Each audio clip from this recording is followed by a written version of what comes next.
Hi friends, ఎలా ఉన్నారు? అందరు బాగున్నారా? ఇవాళ మీకు ఒక స్పెషల్ పులిహోర చూపిస్తానండి. చూడండి, ఆల్రెడీ రైస్ రెడీ చేసేసాను, తాలింపు కూడా పెట్టేశాను.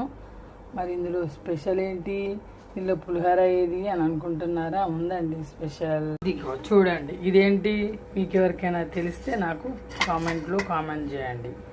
దీన్ని ఏమంటారు? చివరి వరకు అయితే నేను సస్పెన్స్ అండి. ఈ పులిహోర చేస్తున్నాను. ఈ పులిహోర చాలా టేస్టీగా హెల్తీగా ఉంటుంది. నిమ్మకాయ కంటే కూడా చాలా హెల్తీగా ఉంటుంది. మా చిన్నప్పుడు మా నాన్నమ్మ ఇంటి దగ్గర చెట్టు ఉంటే తినేదండి. ఇప్పుడు మళ్ళీ దొరికాయండి, వస్తాయి ఇప్పుడు సీజన్ ఇది. ఈ కాయ ఏందో అందరు చూసి తెలుసుకొని కామెంట్ చేయండి. ఈ పులిహోర అందరికీ ఇష్టమైతే కూడా చెప్పండి, మీకు ఎవరెవరికి ఇష్టమో కూడా చెప్పండి. ఈ పులిహోర ఇప్పుడు రెడీ చేస్తున్నాను. ఈ పులిహోర కోసం పల్లీలు వేయించేసాను.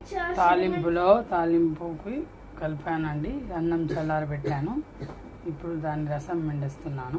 చూస్తే చూడండి ఎంత బాగా తినాలనిపిస్తుందో, నోరు ఊరిపోతుంది కదండి. అదేనండి దబ్బకాయ.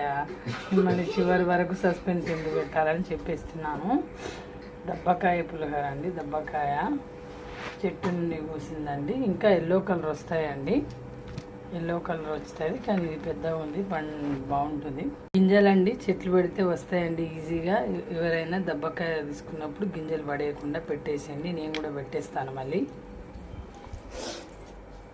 ఇప్పుడు దీని రసం మనం రైస్లో పిండేస్తున్నాను. చేయితో కంటే